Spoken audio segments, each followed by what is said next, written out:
Bonjour mon étudiant, comment allez-vous? Chef Adam Jones here at the We Chef Recipes channel. Today we're going to be simplifying your method on how to make the most delicious, flaky, moist, golden brown homemade biscuits. Okay, first let's talk about some equipment needs. Get your very finest 5-pound Italian import marble rolling pin and put it back in the display case for all of your guests to admire, because we are not going to use that today. Then get your very finest $400 KitchenAid mixing machine. Also put that back on the appliance counter. We're not going to use that today either. The things that you do need that are going to make you successful are a digital scale, good quality bench scraper, and a sharp-ish ring cutter. And the most important equipment, your hands. Make sure they're clean. First, using your digital scale. If you didn't know how to tare a scale, I'm not talking about tearing it, T-A-R-E is what we're talking about. Put it on the units that you want. We're using ounces for buttermilk. Then put your container on and then press the tare button so that that number comes back down to 0. Homemade buttermilk,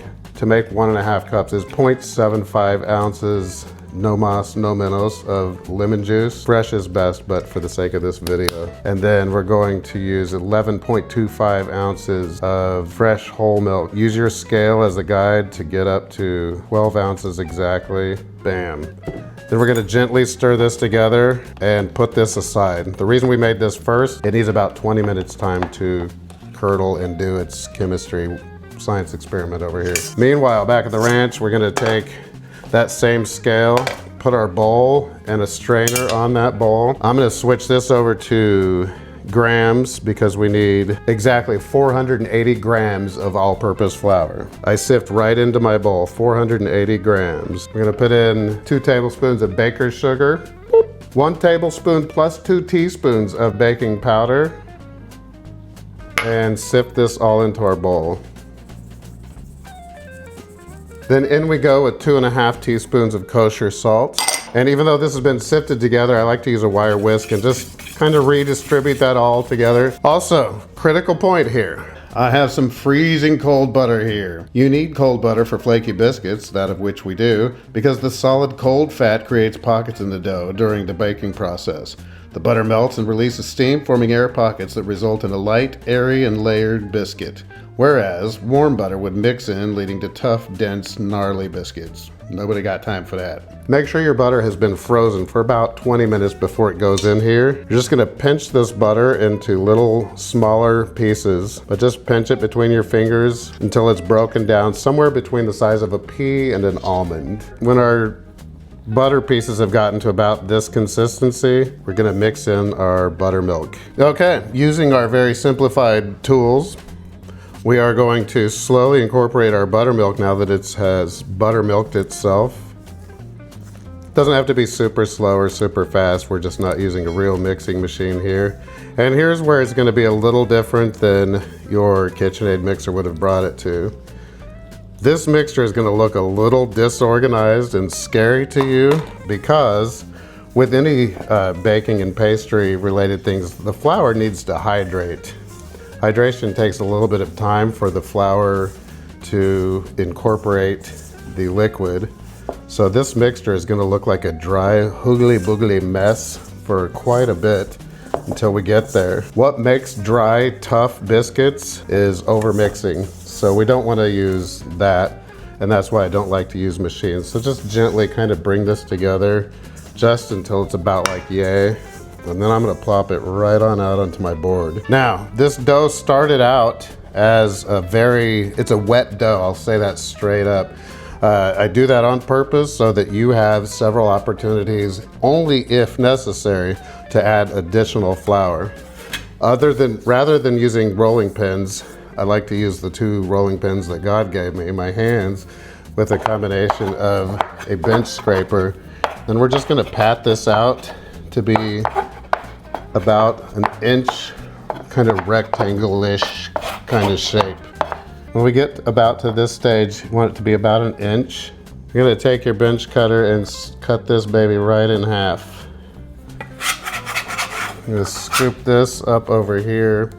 This is kind of mimicking the laminated dough process of like croissants, puff pastry, Danish dough, where you've got little layers of flour dough and butter pockets And if you need to add more flour at this point, feel free to, just very lightly. Don't add too much. We don't want dry biscuits.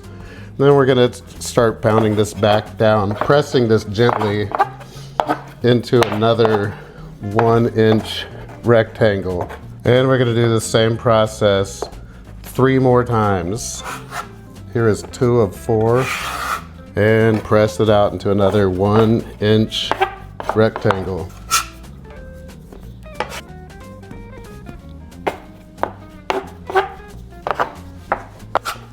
And this is our final cut and fold. This part doesn't need to necessarily be rectangle. You can start forming this more into a circle so you get better yield out of your finished pressed biscuits. All right, friends, check it out. So you got your nice little matte fair cutter from the Made in France store. You're gonna dip that into some flour. And this isn't actually really sharp, but rather than smash down with a juice glass, as my grandma used to do, that kind of seals the edges, and we want this to make a good solid cut, like so. If you make a good solid cut and you floured it, you should see little layers in your biscuit as is right there. Rather than pressing down and squeezing it. You don't want to pinch it, and that's why we flour between each biscuit that we cut. If you do this method, make sure that you allow a little area for air to escape so it doesn't actually seal your biscuit in. You want those layers exposed nicely, like so.